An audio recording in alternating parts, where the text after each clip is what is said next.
Hello everyone, welcome back to another video. In today's video, I will show you how to connect the custom domain to your Lovable AI.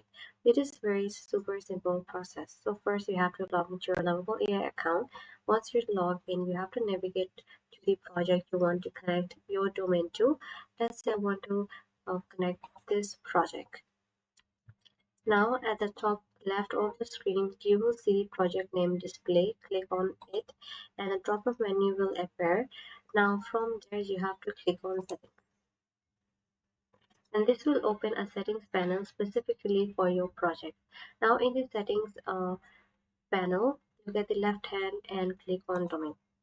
And here you will see three options.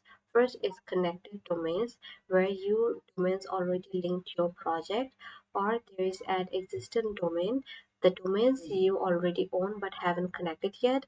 And lastly, purchase new domain. So if you haven't buy a domain yet, then you can buy one directly. So for this tutorial, we will be connecting an existing domain.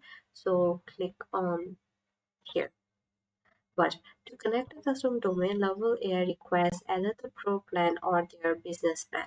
So if you haven't upgraded yet, now's the time to do it. Once your plan is activate, enter your domain's detail in the box provided and make sure domain is active, accessible, because Lovable AI will need to verify your ownership to update the DNS record.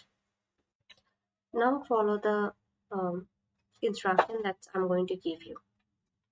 Let's say your domain is with GoDaddy, so Lovable AI can do auto detection, which makes connecting your domain much faster.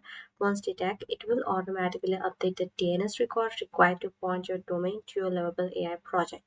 This usually involves setting the CNAME or a record depending on your provider.